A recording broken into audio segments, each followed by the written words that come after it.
Hello everyone. तो आज हम बात करेंगे कि आरआरबी जेई के लिए जो है बोर्ड का सिलेक्शन कैसे करें। आरआरबी सिलेक्शन कैसे करें फॉर्म भरते समय, किस आरआरबी से फॉर्म फिलअप करें, इसके ऊपर हम लोग बात करेंगे। ठीक ना। तो पहला फैक्टर जो है आरआरबी सिलेक्शन का वो है टोटल नंबर ऑफ वैकेंसी। ठीक ना। आपके ब्रांच में कितना वैकेंसी है। ठीक ना। जैसे आपका इलेक्ट्रिकल का सीट जो है उस पर इलेक्ट्रिकल, मैकेनिकल और इलेक्ट्रॉनिक्स ये तीनों एलिजिबल होते हैं, इसलिए तीनों का सीट को ऐड करना है। इसी तरह मैकेनिकल के सीट पे मैकेनिकल, इलेक्ट्रिकल और इलेक्ट्रॉनिक्स ये तीनों एलिजिबल होते हैं।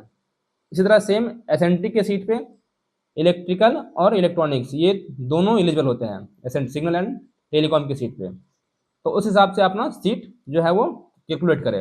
अभी हम बताएंगे आपको कि किस आरआरबी में किस ब्रांच के लिए कितना सीट है। और सेकेंड जो फैक्टर है वो है आपका distance of RRB from your home town. तो डिस्टेंस ऑफ आरआरबी ये भी एक इम्पोर्टेंट फैक्टर है। तो आपके घर से आरआरबी का डिस्टेंस भी आपको देखना है, और जहाँ डिस्टेंस आपको सही लगे, एवरेज है, और वहाँ वैकेंसी भी एवरेज है, तो वहाँ से आप लोग फॉर्म फिलअप करें। ना ज़्यादा कम वैकेंसी पे और ना ज़्यादा ज़्यादा वैकेंसी जहाँ है वहाँ भागे ना। ये दोनों चीज़ आपको ध्यान रखना है। तो अब बात करते हैं कि कौन सा आरआरबी में किन किन ब्रांच का कितना सीट है। देखिए सबसे पहले जो टॉप 5 आरआरबी है उसका हम बात करेंगे, और बाद बाकी आप लोग खुद जो है वो कैलकुलेट कर लीजिएगा। तो पहला जो है आरआरबी कोलकाता। आरआरबी कोलकाता, तो देखिए इसमें आप लोग नोट कीजिएगा। आरआरबी कोलकाता में इलेक्ट्रिकल में 117 सीट है, मैकेनिकल में 192 सीट है, सिग्नल एंड टेलीकॉम में टोटल 22 सीट है, डीएमएस में 71 सीट है, और सिविल के लिए, सिविल इंजीनियरिंग के लिए टोटल 55 सीट है। तो इलेक्ट्रिकल वाले कैंडिडेट आपको ऐड करना है electrical plus mechanical plus SNT plus DMS. इन चारों सीट को ऐड करके आपको सीट देखना है कितना सीट है। तो कोलकाता में इन चारों सीट को ऐड करके अच्छा खासा सीट है। तो जिसका घर आरआरबी कोलकाता के नियर बाय है, जैसे बिहार, झारखंड, इन वेस्ट बंगाल, इन सभी कैंडिडेट, इन सभी कैंडिडेट जो है ये यहाँ से फॉर्म फिलअप कर सकते हैं। आरआरबी कोलकाता में वैकेंसी इलेक्ट्रिकल, मैकेनिकल और इलेक्ट्रॉनिक्स वालों के लिए अच्छा खासा वैकेंसी है। और सिविल वाले कैंडिडेट यहाँ पे आपका 55 सीट है, ओनली 55 सीट। तो 55 सीट भी अच्छा खासा सीट है। अगर आपका घर होम टाउन मतलब आपका वेस्ट बंगाल के आरआरबी कोलकाता के नियर बाय में है तो आप लोग यहाँ से फॉर्म फिलअप कर सकते हैं। तो इसी तरह से आप लोगों को वैकेंसी काउंट करना है। इलेक्ट्रिकल वाले के लिए इलेक्ट्रिकल, मैकेनिकल, एसएनटी और डीएमएस इन चारों को ऐड करके देखना है। और सिविल का तो एक ही पोस्ट है, सिविल। ठीक ना। तो पहला हो गया आरआरबी कोलकाता। दूसरा देखते हैं आरआरबी प्रयागराज। ठीक ना, आरआरबी प्रयागराज। इसमें देखिए इलेक्ट्रिकल के लिए इसमें टोटल 22 सीट है, मैकेनिकल के लिए 81 सीट है, एसएनटी के लिए टोटल 20 सीट है, डीएमएस के लिए 9 सीट है, और सिविल के लिए इसमें 208 वैकेंसी है।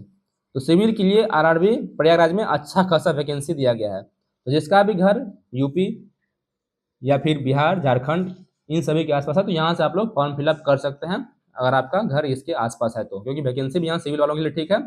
और दूसरी बात, इलेक्ट्रिकल, मैकेनिकल और एसएनटी और डीएमएस इन चारों को ऐड कीजिएगा तो यहाँ एवरेज वैकेंसी ठीक है। तो यहाँ से इलेक्ट्रिकल, मैकेनिकल वाले भी फॉर्म फिलअप कर सकते हैं, जिसका होम टाउन जो है वो यूपी के आसपास है, आरआरबी प्रयागराज के आसपास है।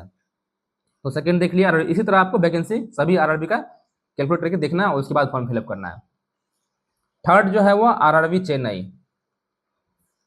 आरआरबी चेन्नई में देखिए आरआरबी चेन्नई में इलेक्ट्रिकल के लिए 69 वैकेंसी है, मैकेनिकल के लिए 88 वैकेंसी है, सिग्नल एंड टेलीकॉम के लिए टोटल 25 वैकेंसी है, डिपो मटेरियल सुपरिटेंडेंट के लिए टोटल जो है वो 36 वैकेंसी है, और सिविल के लिए इसमें 104 वैकेंसी है। तो देखिए सिविल के लिए 144 वैकेंसी है। तो सिविल के लिए यहाँ अच्छा खासा वैकेंसी है, और इलेक्ट्रिकल, मैकेनिकल, एसएनटी और डीएमएस इन सभी को ऐड करके भी वैकेंसी यहाँ ठीक ठाक है। तो साउथ के कैंडिडेट आप लोग आरआरबी चेन्नई से फॉर्म फिलअप कर सकते हैं, क्योंकि आपका होम टाउन से डिस्टेंस भी सही है और वैकेंसी भी ठीक ठाक है। अब बात करते हैं आरआरबी मुंबई। आरआरबी मुंबई ठीक ना।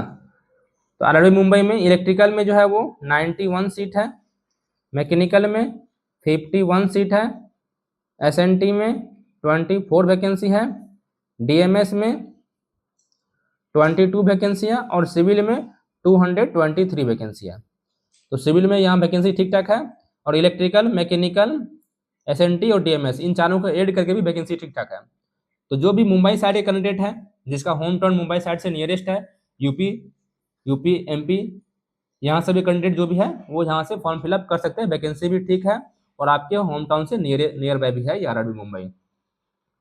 तो 4 आरआरबी का हो गया। अब फिफ्थ जो है वो है आरआरबी गुवाहाटी। आरआरबी गुवाहाटी,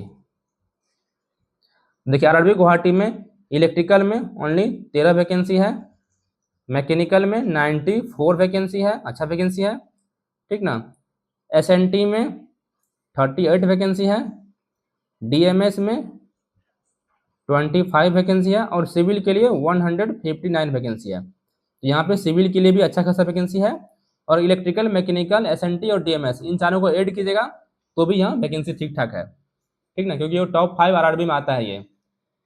तो जिसका भी घर गुवाहाटी के नियर बाय है, जैसे बिहार के लड़के, बंगाल के लड़के और गुवाहाटी के प्रॉपर असम के लड़के यहाँ से फॉर्म फिलअप कर सकते हैं, वैकेंसी भी ठीक है और आपके घर से जो है आरआरबी नियर बाय भी है। इसी तरह आपको हर एक आरआरबी का जो है वैकेंसी कैलकुलेट करना है, ठीक ना। देखिए आरआरबी रांची में भी जो है, रांची में 122 वैकेंसी है। तो यहाँ भी इसी तरह इलेक्ट्रिकल, मैकेनिकल, एसएनटी, डीएमएस सभी का अलग अलग कैलकुलेट करके आपको फॉर्म फिलअप करना है। रांची भी अच्छा खासा आरआरबी है बिहार झारखंड वालों के लिए, ठीक ना। तो इसी तरह से आपको फॉर्म फिलअप करना है। इसी तरह से आप लोग क्या कीजिएगा, सभी बोर्ड का आप लोग वैकेंसी डिपार्टमेंट वाइज कैलकुलेट करके और आप फॉर्म फिलअप कीजिएगा, ठीक ना, ताकि आपको बाद में कोई दिक्कत ना हो और आपका सिलेक्शन आसानी से हो भी सके। तो आशा करते हैं ये वीडियो आप लोगों को अच्छा लगा होगा। अगर वीडियो अच्छा लगा हो तो वीडियो को लाइक कीजिए, दोस्तों के साथ शेयर कीजिए। मिलते हैं अगला वीडियो में, तब तक के लिए बाय।